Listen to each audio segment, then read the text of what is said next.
उधार लिए करता भैंस की। अच्छा। मेरे को बुलाई करता तो भी ले ले, एक दो तो मैं भी गया, मैंने हालक में लगी थी, मेरे को मैं लेता, उन्हें बड़ा शौक था। वो लोग ऐसे थे कि वो रिश्वत तो खाते नहीं थे, सिफारिशों का कोई था नहीं है, ऐसा कोई नहीं मिलता जो सिफारिश कर देगा। तो इसलिए आम आदमी को इंसाफ मिलता था। उस वक्त फिर ये जीना निकल गया, जीना जाकर अगर ये जीना को कांग्रेस में रखते आज पाकिस्तान ना बनता। उसका एक ही एम था नेहरू को प्राइम मिनिस्टर बनाना, महात्मा गांधी का। महात्मा मार बोली छोड़ के महात्मा, मैं तो मुझे नफरत है उस आदमी, ये महात्मा तो उसने बना दिया गोडसे ने जी। कुत्ते की मौत मरता अगर वो ना मरता। टैगोर को कहा कि तुम एक ऐसी आरती लिखो जिससे बादशाह खुश होकर के जाए। वो बोले मैं नहीं लिख सकता, ये मैं इनकी तारीफ नहीं कर सकता। ये जो है ना जन मन गण गण, ये क्या है? ये हमारी गुलामी की निशानी है, धिक्कार है, डूब के मर जाना चाहिए लोगों को। मैं तो कई दफ़ा कहता हूँ अगर सज़ा भी देंगे मुझे, मैं बोला तो जुमा नहीं खड़े हूँगा। अंग्रेज ने आकर के बात करी है रूल ऑफ लॉ, और रूल ऑफ लॉ को आज़ादी कहते हैं। अगर देखा जाए आज़ादी देने वाले तो 1857 हमारा आज़ादी दे है, ये नहीं है। लाहौर से निर्वाणा गाड़ी आई है, औरतों की छुट्टियाँ काटी हुई थी, बुरा हाल कर रखा था। तो उन्होंने आके गांव में हमारे बताया, उन्होंने कहा भाई बहुत बड़ा जुल्म होया। कहता गाड़ी में देख कर रो पड़े हम तो, कितना बहुत बड़ा जुल्म किया था इस गांधी ने, देश का बंटवारा कर। नमस्कार, राम राम, सत श्री अकाल, अस्सलाम वालेकुम। आज मैं बैठा हूँ कुरुक्षेत्र में। ये मोहन नगर का एक एरिया है, सेक्टर 13 में।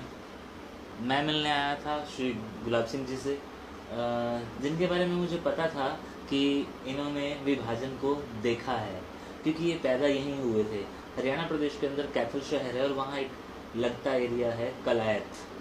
तो कलायत में ये पैदा हुए थे और 1927 का इनका बर्थ है। तो आप समझ सकते हैं कि 20 साल के व्यक्ति को कितना कुछ याद होगा, कितना कुछ उसने देखा होगा, कितने कुछ लोगों को इधर से उधर विस्थापित होते देखा होगा। तो कम से कम एक सदी के आसपास जी चुके गुलाब सिंह जी से मैं आज आपको रूबरू करवा रहा हूँ। बहुत सारी ऐसी बातें जो आज तक कभी किसी और इंटरव्यू में नहीं हुई होंगी, वो हम इनसे सुनेंगे।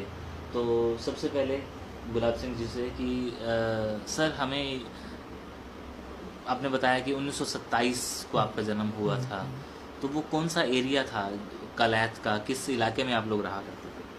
उस इलाके लोग उसने गाँव था, बस गाँव के में सारे इकट्ठे होते होते, फैमिली होती थी सारी। कितनी आबादी थी आसपास? बहुत, यूँ तो मेरी याद नहीं, बहुत थोड़ी आबादी जी। और किस किस जाति के लोग रहते थे वहाँ पर? राजपूत, मणिया और ब्राह्मण। और मुसलमान? मुसलमान थोड़े से। मुसलमान कौन से थे? दो बीता छिम्बिता। कुछ मुसलमानों ने, हिंदू ने खेत में काम करा था, उन्होंने गलती से पानी पी लिया था मुसलमान का, उन्होंने उसको मुसलमान बना दिया था। हमारे हिंदुओं में बीमारी थी ना। अच्छा। एक घर था सिर्फ वो, फिर एक घर से उनके 3-4 घर बन गए थे। आप कौन से स्कूल में पढ़ते थे? वहाँ गवर्नमेंट का स्कूल था कलायत में। अच्छा, तो उसमें सभी जातियों के बच्चे पढ़ा करते थे? हाँ। क्या मुसलमान तो बहुत कम थे। मुसलमान कम थे, लेकिन उनके बच्चे थे? एक इब्राहिम हमारे साथ, इकबाल और अकबर हमारे मेरे साथ पढ़ते थे। अच्छा। आपको अपने बचपन के दोस्तों के नाम याद आ रहे हैं? तो ये कैसे बच्चे थे जो आपको, इनका परिवेश कैसा था उस वक्त में? हमारे जैसा था, बस कोई मुसलमान नहीं आई स्कूल। तो मतलब जैसे कि आज हम लोग टोपी डालते हैं और मुस्लिम बन जाते हैं, ना तो वो उस वक्त नहीं था ऐसा? जी। तो ये लोग आपके साथ उठते बैठते? टोपी तो रखते थे वो। हाँ। टोपी तो मुसलमानों वाली रखते थे, और कुछ नहीं थे। और ये लोग आपके साथ खाना वगैरह खाते थे? कौन सा खाना? नहीं, उसमें खाते थे। अच्छा। और आप भी इनका नहीं खाते? ना ना, हमारे मैंने समझ नहीं थी इतनी। समझ नहीं थी? फिर तो मुझे समझ में आ गई थी जी, जब मैं ट्रिक में गया था, मैं जब तो आगे मुझे समझ। अच्छा अच्छा, अच्छा। और आपके वो जो सब्जेक्ट थे उसमें वो कौन कौन से सब्जेक्ट्स थे पढ़ने में? फिक्स थे वो तो सब्जेक्ट, ये आज का ज़माना नहीं था, वो तो बस वही सब्जेक्ट थे। इंग्लिश हुई, उर्दू हुई, ये। तो उर्दू कौन पढ़ाता था आपको? हैं? उर्दू टीचर थे जो वो मुसलमान थे ना? हाँ, मुसलमान एक टीचर था, लेकिन वो जरूरी था, उर्दू पढ़ाता, दूसरे सब्जेक्ट भी पढ़ाता था। अच्छा अच्छा अच्छा। फिर बाद में हेड मास्टर मुसलमान आ गया था। अच्छा। चौथी में जो मैं पढ़ा ना, हाँ। वो टीचर मुसलमान था, बहुत काम का टीचर था, अच्छा। बहुत। फिर हेडमास्टर आया, वो भी बहुत नाइस आदमी था, हमने ऐसा नाइस आदमी नहीं देखे। वाह। आपको याद होगा उन दिनों स्कूल में एक प्रार्थना गाई जाती थी, हाँ, वो कौन सी थी प्रार्थना? बस वो तो मेरे याद नहीं रही कौन सी प्रार्थना थी। अच्छा। हाँ, प्रार्थना तो गाई जाती थी वो। अच्छा। और उन दिनों ना कुछ क्या अजीब तरह के खेल हुआ करते थे था, या वही रोजमर्रा के जो आज भी खेलते हैं बच्चे? बस खेलने के बारे में तो यूँ लगाओ अंदाजा कि हम रेत में खेलते थे। अच्छा। रेत में खेलते थे, स्कूलों में कोई खेल नहीं होता था। अच्छा, तो वो कैसे क्या हाँ, खेलते थे आप लोग? बस रेत की जोड़ सी बना ली, चक्कर काटे करे थे, हाँ। और फिर थका दिए थे हमें। हाँ। फिर मैं 4 बजे मैंने भूख लग जाती, हाँ। फिर घर आता था। कड़ौनी बोलते हैं उनको, दूध की जी कड़ौनी। जी जी। हमारे 4-5 भैंसे दूध देती थी, हाँ। 2 जगह होती थी। इतनी सारी मलाई उतारता था हाँ। और उसमें शक्कर डाल कर खा लेते थे। वाह वाह वाह। अच्छा, सुबह मेरी माँ दूध बलोई करी थी, हाँ। तो साथ साथ में मक्खन खाते रहते थे। वाह। फिर वो मक्खन नहीं पा करके ऊपर छिंके पर रख देती, हाँ। जब भी आता था मैं वहाँ से वो खा लेता मक्खन। था। हाँ। अच्छा, हर वीरवार को खीर बनती थी, अच्छा। क्योंकि हमारी माँ बहुत विश्वास वो थी, अंधविश्वास में। हम्म। वो पीर का दिन मानते थे उसको, अच्छा, कि भी दूध बलोना नहीं है। आज खीर बनानी है। हाँ, वो दूध बलोना ही नहीं होता था, अच्छा। बिल्कुल। हर वीरवार को खीर बनती थी, दूध नहीं बलोना होता था। तो उन्हें ये थी, तो वो खीर खाते थे। तो वो पीर को कहाँ मनाते थे? क्या हैं? कोई दरगाह बनी हुई थी पीर के लिए? ना, कहाँ कुछ पूजने नहीं जाते थी, थे? बस वैसे उन्हें उसका विश्वास था ये कि भी ये पीर का दिन है, अच्छा अच्छा। तो बस वो कर देते थे। तो अच्छा, सर्दियों में तो बड़ा मज़ा आता था उस खीर का। हाँ। खीर बनाती थी, बाहर रख दे करूँ था मैं, और सुबह उन्हें खा करूँ तो बड़ी जमी हुई करे जैसे। वाह वाह वाह। तो दूध की कोई कमी नहीं थी उसमें। अच्छा, मेरा बड़ा भाई था ना, वो दार लिए करता भैंस की, अच्छा। मेरे को बुलाई करता तो भी ले ले। एक दो तो मैं भी गया, मैंने हालक में लगा थी, मेरे को मैं लेता, उन्हें बड़ा शौक था ये। तो दूध की तो उस वक्त बहुत ज़्यादा था। अच्छा हाँ। अच्छा, दूध कोई बेचता नहीं था। अच्छा। हाँ, उस जमाने में किसी ने दूध नहीं बेचे। तो हर घर के अंदर डंगर थे? हर घर के अंदर डंगर थे, नहीं भी हो तो ना हो, लेकिन दूध बेचता कोई नहीं था। पड़ोसी फ्री में दे दिया हाँ, करते? कमाल है। वो तो ज़माना बड़ा अच्छा ज़माना था। अच्छा जमाना। अब ज़माना कहाँ रहा है। तो आप कह रहे हो कि वो ज़माना बड़ा अच्छा था, और वही ज़माना था जब अंग्रेज़ों का राज था। हाँ, अंग्रेजों का राज। तो वो बताएं आपकी, जैसे कि मैं भी बुज़ुर्गों से सुनता हूँ कि जो अंग्रेज़ों का राज था वो बड़ा ही अच्छा था। हाँ, तो वो कैसे अच्छा था? वो ऐसे अच्छा था। सबसे बड़ी बात तो ये है कि ज़्यादातर अफसर जुडिशियल के अंग्रेज होते थे, और वो रिश्वत नहीं खाते थे। सबसे बड़ी बात तो ये है। दूसरी बात ये है कि उन पे सिफारशी कोई नहीं था। आज तो बड़े लोग सिफारिश कराते हैं, आम आदमी को इंसाफ मिलता था। मेरी बुआ दुखेड़ी गांव में एक अम्बाड़े में, अच्छा। वहाँ ब्याही हुई है। तो मैं वहाँ था, मेरे फूफा जी के साथ में लड़ाई हो पड़ी थी चमारों की, राजपूतों की। अच्छा। तो 60-70 आदमी लिखा दिए थे उन्होंने। तो मैंने अपने फूफा जी के, मैं भी जाऊँगा, तो मैं चले गया। अंग्रेज आया, जज था, साइकिल पर आया, साइकिल पर खड़ा गया। वो जो अर्जुन मिसर और बैठे थे, नुआ कमाल लगा दी। साइकिल का हाथ नहीं लगाने देता किसी को, आप साफ करता है, कपड़ा साथ रखे अंदर दे दिया, और उनको जाएगा तो आप साफ करके फिर जाएगा। चपरासी को किसी को कुछ नहीं करता। वो लोग ऐसे थे कि वो रिश्वत तो खाते नहीं थे, सिफारिशों का कोई था नहीं है, ऐसा कोई नहीं मिलता जो सिफारिश कर देगा। तो इसलिए आम आदमी को इंसाफ मिलता था। आम आदमी की बात कर रहा हूँ मैं। बड़े लोगों को तो उस वक्त भी सिफारिश लग जाती थी, नेहरू हो या गांधी हो या कोई और चीज़ हो। आम आदमी को तो सिफारिश इंसाफ अंग्रेज के टाइम में मिलता था। तो ये तो हो सके एरर ऑफ जजमेंट हो सके उनके, तो उनका सिफारिशी तो कोई होता नहीं था। तो इसीलिए ये कहावत है एक कि मेरा मामा मिलिट्री में था, तो उसने बताया, कहता है एक कैप्टन था अंग्रेज, तो वो जो भी डाक आती थी ना, पहले मेरे इनिशियल होकर फिर डिस्पैच में जाती थी। अच्छा। तो दस्तखत कर देता था वो, अपनी पढ़ता नहीं था। तो फिर ये उसने ऑर्डर ये था कि विद इन ए वीक ये डिस्पोज होनी चाहिए डाक। अच्छा। तो एक वो ऐड करता मेरा मामा जी, कहता हमारे एक क्लर्क से गलती क्या लगी, वो सारा कागज़ कहीं दबा रह गया। ओहो। तो उसने देखा तो वीक से ऊपर हो गया। तो जैसे 11 तारीख आई ना 1 तारीख आई, उसने 1 का और लगा दिया। अच्छा। उसी के पेन से, पेन उस वक्त ये तो थे नहीं ना, ये दूसरे पेन थे टंगने वाले। तो वहाँ से दफ्तर में गया, पेन उठाया उसका, उसने लगा दिया और कहता इतनी सारी डाक इकट्ठी करके और बीच में वो रख दिया। कहता डाक देखता रहा, निकालता रहा, डाक देखता रहा। जब वो कागज आया ना, एकदम घंटी बुलाई। अच्छा। कहता आदमी को बुलाओ। कहता इस साइड का एक का हमारा, दूसरा हमारा नहीं है। कमाल है। शाही वही, पेन वही, सारा कुछ। कहता ये एक का हमारा है, दूसरा नहीं है। सच बोलो। आज मेरे से गलती है। कहते उसने फिर हम सबको बाहर निकाला। कहते तुम कहते हो ना अंग्रेज तनख्वाह ज़्यादा लेता है, इस बात की तनख्वाह हमारी। देखा कितने कागज़ों में से पहचान के दिखाओ। कहता उसी पेन से, उसी उससे से मैंने कर दिया था। तो उनके करैक्टर बड़े काम के थे, नेशनल करैक्टर के ज़बरदस्त लोग थे वो। रिश्वत तो थे ही नहीं उस ज़माने में, बहुत कम, रेयर केसेस में होती थी। छोटे मोटे में सिपाही हो या डिफेंसिव हो या। अच्छा, उस ज़माने में IAS नहीं होते थे। अच्छा। ICS होते थे। ICS और उनकी ट्रेनिंग इंग्लैंड होती थी। अच्छा। हाँ, और ये IPS नहीं होते थे, IP होते थे। अच्छा। तो उनकी भी इंग्लैंड में ट्रेनिंग होती थी। कभी भी ICS और IP ने कभी रिश्वत नहीं खाई कभी, और ना डरते थे कभी, क्योंकि वो सच के साथ देते थे। हैं?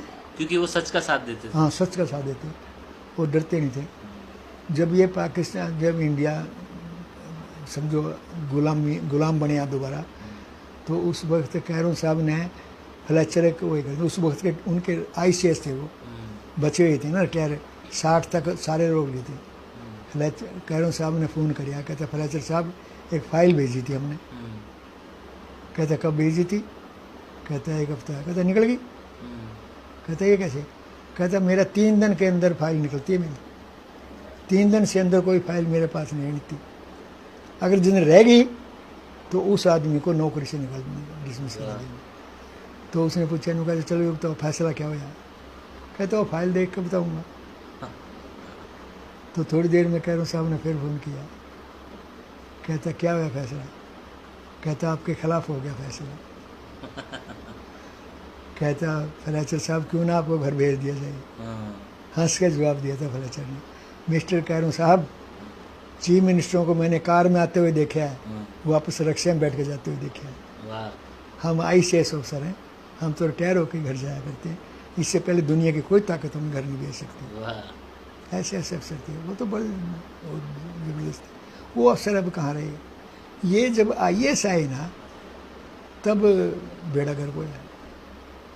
अच्छा, उनमें एक चाहे बुरी बात मान लो चाहे अच्छी बात मान लो, वो जो ICS अफसर लेते थे ना, पूरी ख़ानदान की पड़ताल करके लेते थे। ख़ानदान कैसा है, बेईमान तो नहीं है, कैसा है, तब वो लेते थे।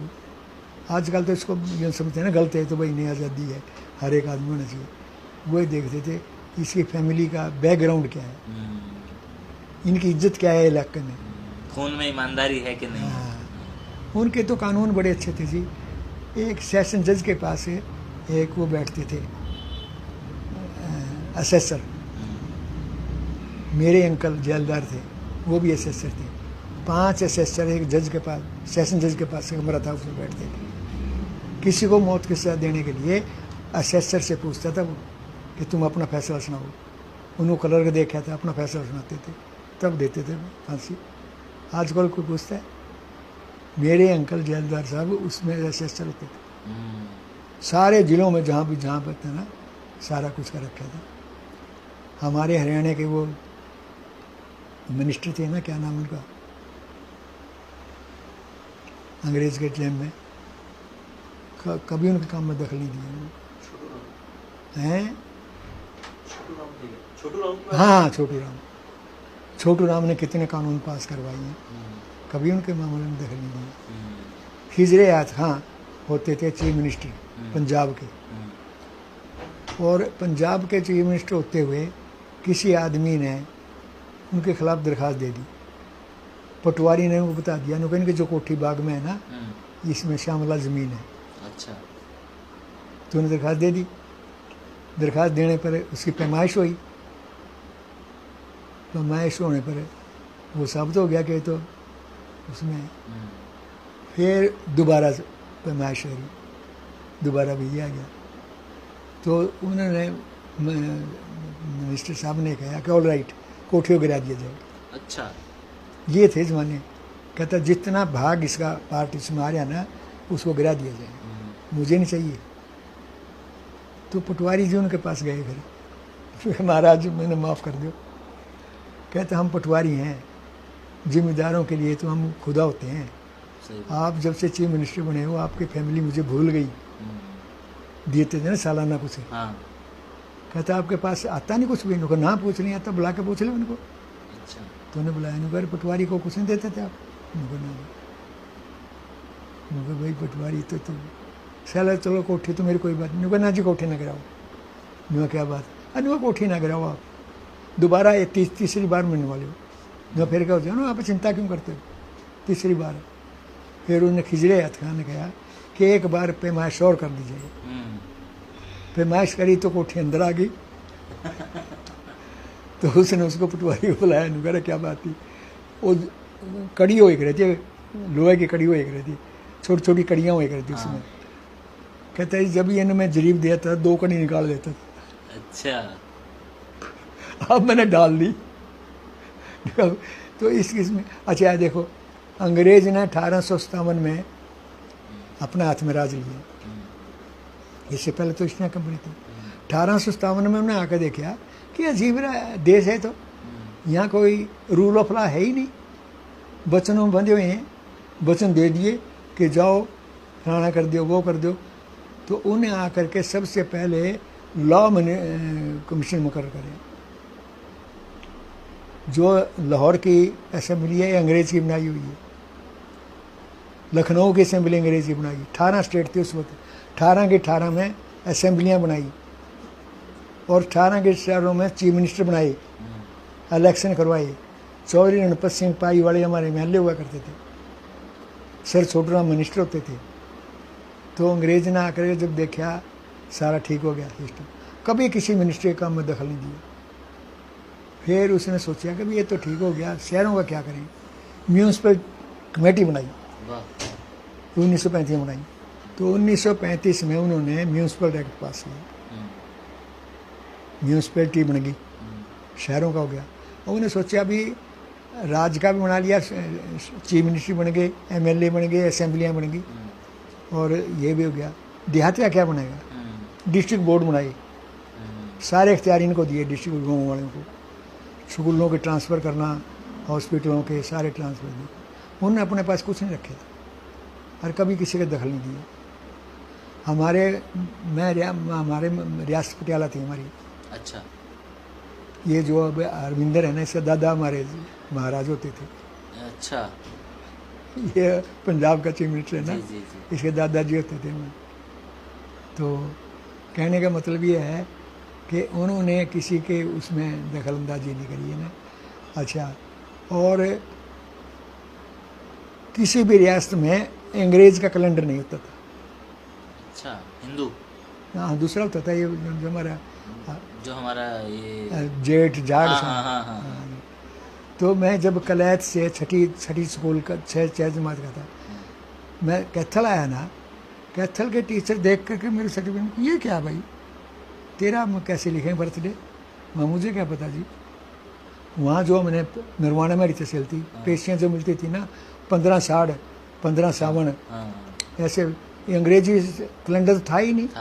अंग्रेज ने कभी इतराज़ नहीं कराया कि जितनी भी रियासतें थी ना, सब में किसी में अंग्रेजी कैलेंडर नहीं था। ये तो वो कभी उन्होंने इतराज़ नहीं किया।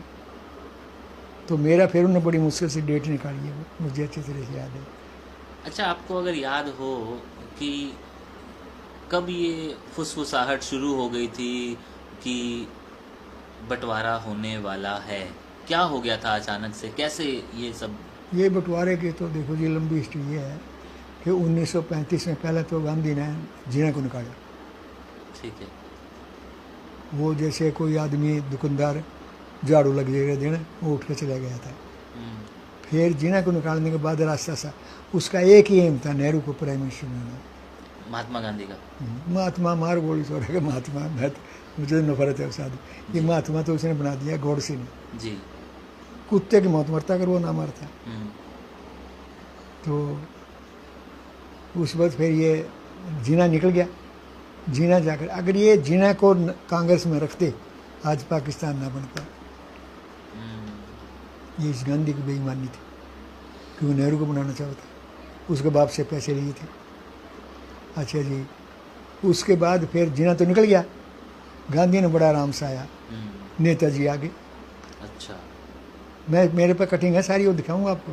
नेताजी को कितना जलील करके निकाला इस आदमी ने कांग्रेस से। गांधी ने। कांग्रेस तो थी ही नहीं, गांधी था बस सारा कुछ। ऑल इन ऑल, किसी की कोई पूछ नहीं थी, किसी भी बिल्कुल कोई मतलब ही नहीं था किसी का पूछने।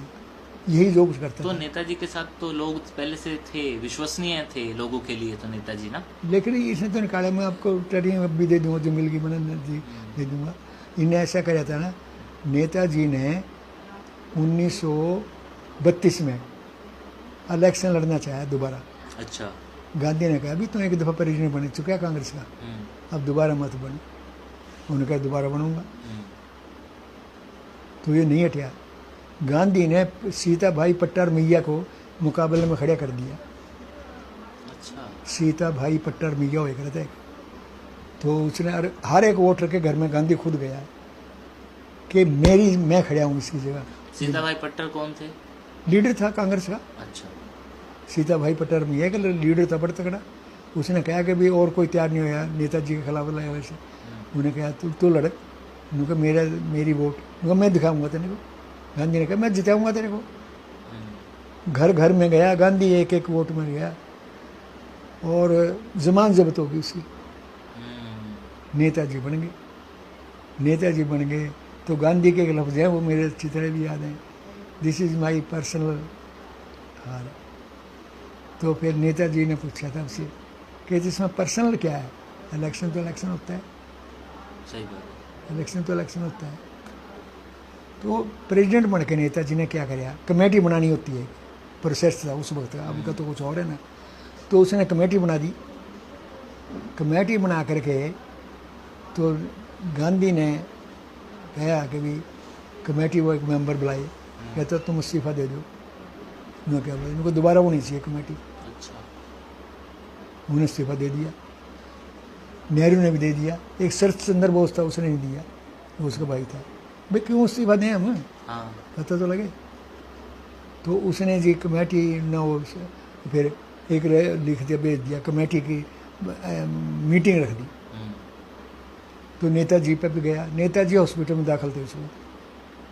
नेताजी ने कहा मैं बीमार हूँ, हॉस्पिटल में दाखिल हूँ, कोई बात नहीं मीटिंग रख लेंगे और अब मैं राजी हो जाने दो।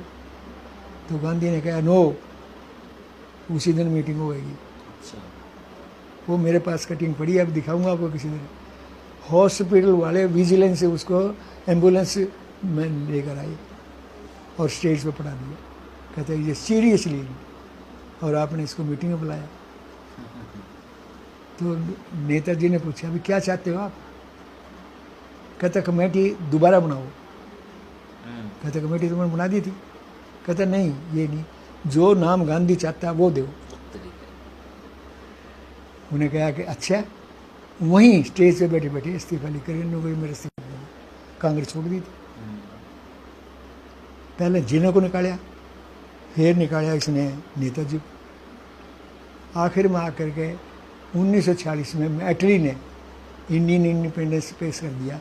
उसने हमारे इनको गांधी को बताया कि भाई हम जा रहे हैं, अब तुम प्रोविजनल गवर्नमेंट बना लो। 1948 में हम यहाँ से जाएंगे। ये तय हो गया था पहले ही? हाँ, ये 1946 में उन्हें इंडियन एक्ट पेश कर दिया ना। अच्छा। वो मैं थोड़ी सी एक और बताऊँ आपको। ये जो एटली था ना, ये अपोजिशन लीडर था। अच्छा। और चर्चिल था प्राइम मिनिस्टर, और वार शुरू थी जर्मन उस हिटलर के साथ। तो 1939 में उधम सिंह ने जाकर उसको मारा, क्या नाम था जिसने, डायर को। तो सारा इंग्लैंड कांप गया। कहता जब ये जलियांवाला बाग हुआ, जब ये बच्चा था, और 20 साल के बाद भी इसने अपनी बात याद रखी।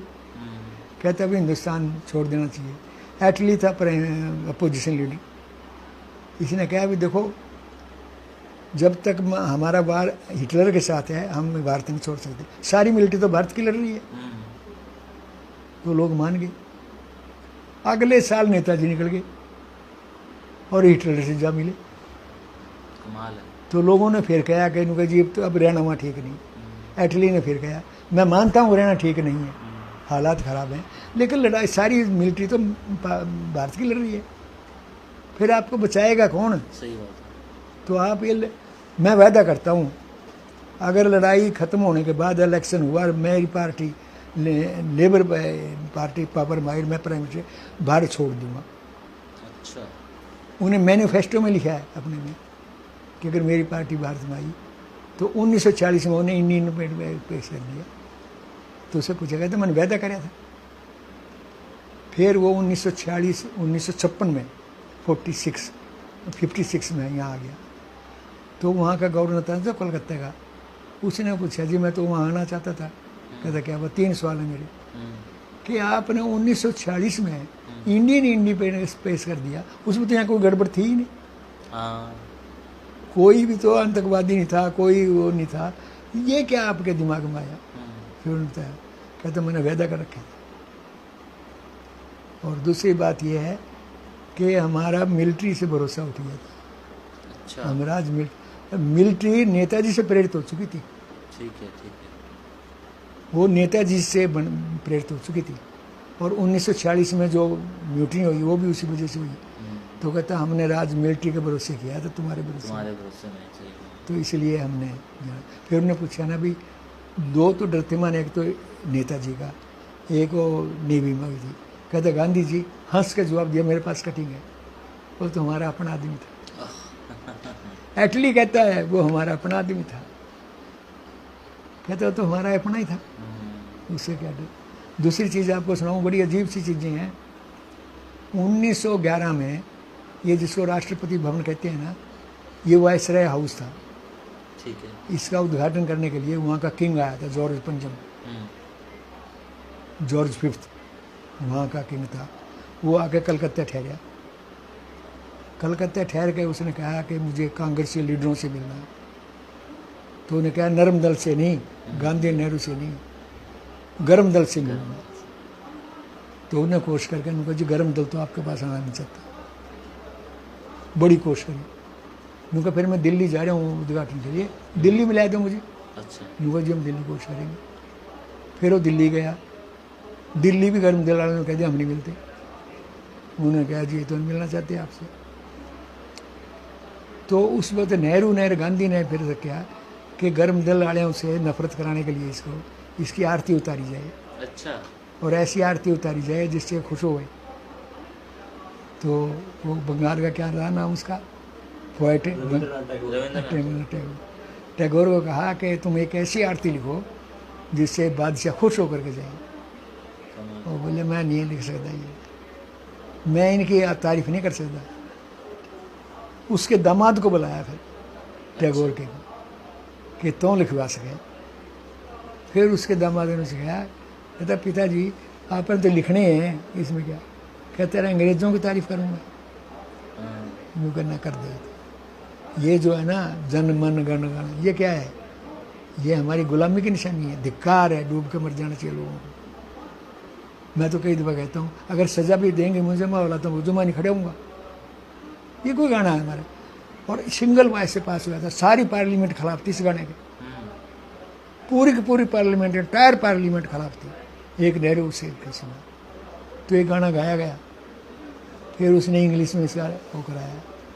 इंग्लैंड में जाकर उन्हें पता क्या कहा, तुम तो कहते थे अंग्रेज हमारे खिलाफ ना, हिंदुस्तान हमारे खिलाफ है। कहते हो तुम भगवान मानते हैं और आप तो मुझे भगवान मानते ही नहीं। कहता वो तो मुझे तो ये इस किस्म की बातें नहीं करें।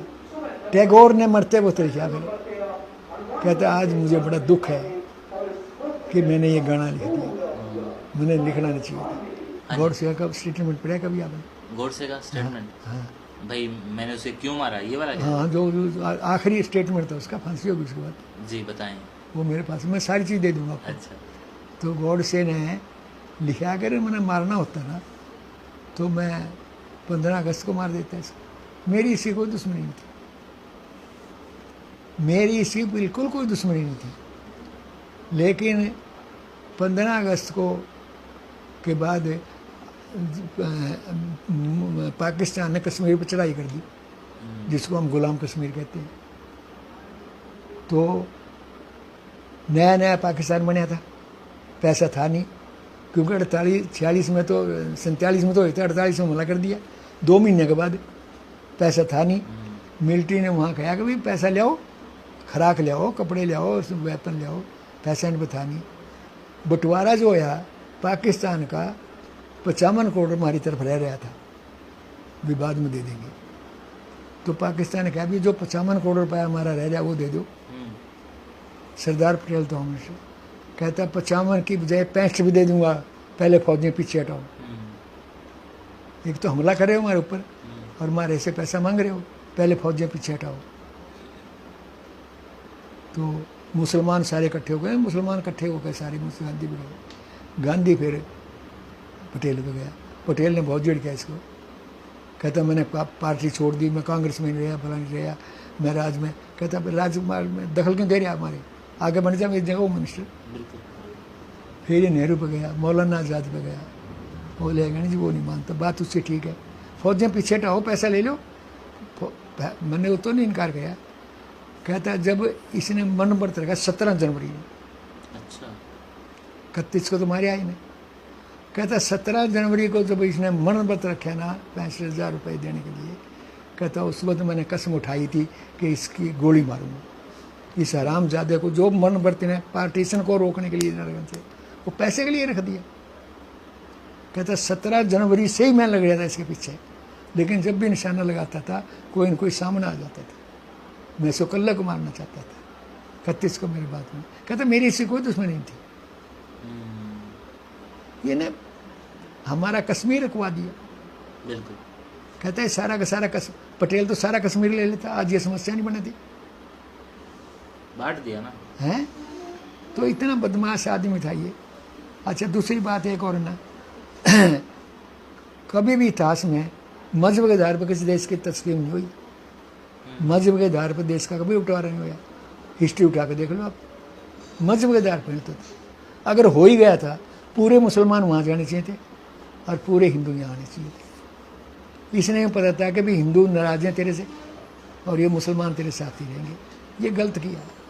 ये 35,000 लड़कियाँ के साथ जो या पाकिस्तान में तो बड़े जुल्म हुए हैं। तो गांधी ने जो है ना, अच्छा अब 15 अगस्त को हम नाच कूद के मनाते, क्या मिला था किस बात का था? रह गया दूसरी बात कि इस देश का तो शुरू से बुरा हाल था। इंग्लैंड तो ही खराब हो है, अरे 5 साल तो रहेगा हो, लेकिन हम तो शुरू से खराब हैं। ये क्या तरीका था, राम को बुलाया, 14 साल का वनवास। कहता क्यों? कहते मैंने वचन दे रखे, तेरे वचन अपनी रानी ने दे रखे, इसने 14 साल के लिए क्यों भेज लिया? और राम में की इतनी हिम्मत नहीं पड़ी यूँ पूछने के लिए कि पिताजी मैं तो 14 की बजाय मैं 16 साल के लिए बाहर जा रहा हूँ, लेकिन एक तो बता दे, अगर राज्य बचनों बंद गए न्याय कौन करेगा? न्याय भी तो होना चाहिए कहीं। तुम तो बचना बंद गए। अंग्रेज ने आकर 1958 में याद देखा, ये तो लोग बचनों बंधे हुए हैं, द्रौपदी को नंगा कर दिया गया, राम को वहाँ भेज दिया गया, क्या समस्या? जब भी लॉ कमीशन में कर कि no appeal, rule of law होना चाहिए। रूल ऑफ लॉ अगर दिया है तो अंग्रेज ने दिया है, अगर अंग्रेज यहाँ ना आता हमें डेमोक्रेसी का पता नहीं था। भारत में तो कभी डेमोक्रेसी नहीं, फिर मुसलमान आ गए थे। अंग्रेज इसीलिए आज ये कहा जाता है सबूत लाओ, कहाँ लिखा है, क्या है। हाँ तो ये तो अंग्रेज ने कराया, अंग्रेज से पहले तो ऐसा था नहीं। बिल्कुल। राज्य पहला हमारे राज्य महाराजों का था, फिर इसका था। अंग्रेज ने आकर के ये बात करी है रूल ऑफ लॉ, और रूल ऑफ लॉ को आज़ादी कहते हैं। अगर देखा जाए आज़ादी देने वाले तो 1857 हमारा आज़ादी दे है, ये नहीं है, क्योंकि रूल ऑफ लॉ को कहते हैं आज़ादी। और रूल ऑफ लॉ हमें अंग्रेज ने दिया। वो तो बड़े कमाल के लोग थे, और इन्होंने हमारे साथ धोखा कराया। तो नबी सोरा उसने, और उसका जो स्टेटमेंट है ना, क्या नाम है जिन्हें मारा था ये गांधी, गॉडसे का, उसमें लिख रखा, मेरे पास काफ़ी पड़ी है, हर हाथ मेरा माल था, और आखिर में जज रो पड़े। बड़ा जोर का बोल लिया वो। अम्बाड़े फांसी टूट था वो, मैं उस वक्त अम्बाड़े में था। अच्छा। तो अखबार में आया था, उन्हें फांसी तोड़ने में कहता जी फांसी तो मैंने बहुत तोड़ी है, पर ऐसा नहीं भी देखा था। तो आपने गोडसे को भी देखा ना? गोडसे को देखा। गांधी को देखा? हाँ, गांधी को तो गांधी से नफरत थी मेरे शुरू से। तो आप वो बता रहे थे कि वो जो दंगे फसाद हुए थे उसकी चिंगारी कहाँ से हुई, कैसे हुआ, और आपने अपनी आंखों से क्या क्या देखा? मारे 2-3 आदमी निर्वाणे गए थे। निर्वाणे लाहौर से निर्वाणे गाड़ी आई है, औरतों की छुट्टियाँ काटी हुई थी, बुरा हाल कर रखा था। तो उन्होंने आके गांव में हमारे बताया, कहा भाई बहुत बड़ा जुल्म होया। कहता गाड़ी में देख कर रो पड़े हम, तो औरतों की छुट्टियाँ काटी हुई हैं, बड़े बड़े जुल्म करे हैं, और वो ट्रेन में। तो मैं तो पढ़े करूँ, मैं तो छोटा था। तो गाँव हमारी थी आई है राजपूतों की, उसमें सारे लोग इकट्ठे हैं। उनका भी बदला लो, ये क्या तरीका है छुट्टियाँ काटने का? तो मेरे अंकल थे जलदार, उसने कहा कि बात सुन लो, किसी औरत को मत छेड़ना, किसी लड़की को मत छेड़ना, और बाकी जो तुमने करना कर लो। थाना था हमारे वहाँ, SHO ने आकर ये बात कही, इन्होंने देखो मैं तुम्हें शाम तक का टाइम देता हूँ, जितने मारने मार लो, शाम के बाद नहीं इजाज़त मिलेगी। मैं तो साथ घूम था उनके, छोटे से थे हम तो मारने में। तो जी एक चूड़िया का चौक था, फिर जहाँ कहीं तो 4 मरे, कहीं 5 मरे, सारे इकट्ठे करने थे वहाँ। मेरे ख्याल है 60-70 लाशें हुई थी, और 17 गड्ढे भरे थे। गड्ढे सारे आपके गांव के थे?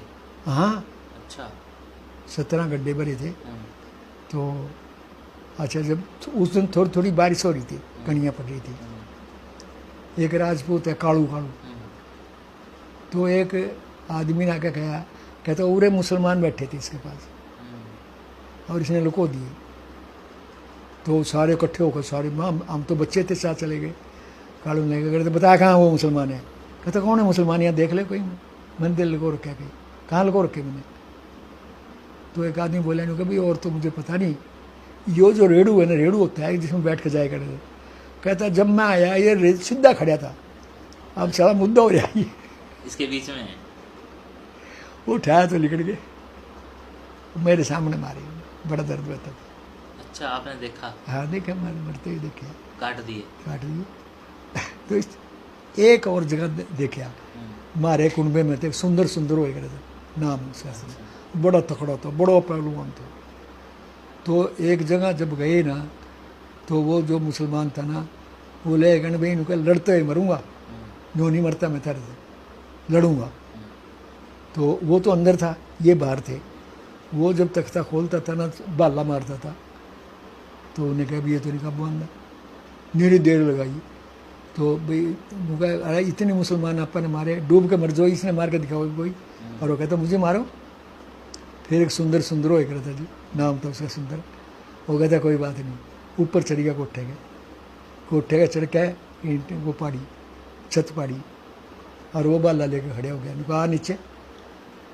तो कमाल की बात है, वो इतनी जल्दी कूद गया, उन्हें पता नहीं लगा। अच्छा। और अंदर जाके मार दिया। तो वो चीज़ें आज भी याद है हमें। तो फिर जी थानेदार ने कह रहा, कहता शाम तक 14 गड्ढे भरे थे, 13-14 गड्ढे लाशों के। अच्छा। उनमें कुछ तो ऐसे थे जो उनमें अभी जान थी, नहर में डाल कर आए थे। सरसा ब्रांच हमारे गाँव से एक मील दूर है। 14 गड्ढे भरे थे लाशों के। और ये सारे के सारे मुसलमान थे? हाँ, मुसलमान नहीं मारे तो इन दोनों तो कहना मारे थे। एक पहलवान था, तो खाजा खाजा उसका नाम था, बहुत काम का आदमी था। तो मैं हम जहाँ बैठे थे ना वहाँ से दौड़ के निकला वो नहीं आता है, फिर किसी भाग गया। भाग गया। वाह। अच्छा, कितनी उम्र थी उसकी, किसकी? खाजे की? क्योंकि पहलवान था वो, तो अच्छा अच्छा। तगड़ा पहलवानों में था और बड़ा बात का वो था। और आपके बराबर के जो दो दोस्त थे आपके गले पढ़ाया करते, हाँ, वो? अबरी और इकबाल। हाँ, वो कित गए? पता नहीं लगा फिर मैं कित गए, क्योंकि मुसलमान तो उस पर रहे ही नहीं था कोई यहाँ पर। हाँ। वो कैंप में आ गए थे, जो बच्चे थे ना मुसलमान है, कैथल में कैंप लगा था बड़ा तकड़ा, अच्छा। कैंपों में आ गए थे। अच्छा, मैं जाट स्कूल में पढ़े करूँ था, तो हमने क्या एक हेड मास्टर था, माँ जी हमारे गाँव में मारे हैं मुसलमान, और ये कैंप में जो मुसलमान है ना इनमें गलैत के भी हैं, अगर इन्हें पता लग गया ना मैं गलैत का हूँ मुझे मार देंगे। तो उसने कहा कोई बात नहीं। उसने जी फिर एक चपरासी को बुलाया, एक गोफिया होता है उसमें गारे का लड्डू सा होता बना, वो चलाता था, कमरे में चलाता था, ऐसा लगता है जैसे बंदूक चली हो। तो वो रात को प्रैक्टिस करता था। तो कंपाड़ी गए SDM पे, उन्होंने जी जाट स्कूल में ट्रेनिंग दी जा रही है हथियारों पर, हमारे पे हमला करेंगे। अच्छा। तो SDM ने बुलाया, उन्होंने जी कुछ भी नहीं है, मिट्टी के कुएं है। अच्छा। उन बच्चे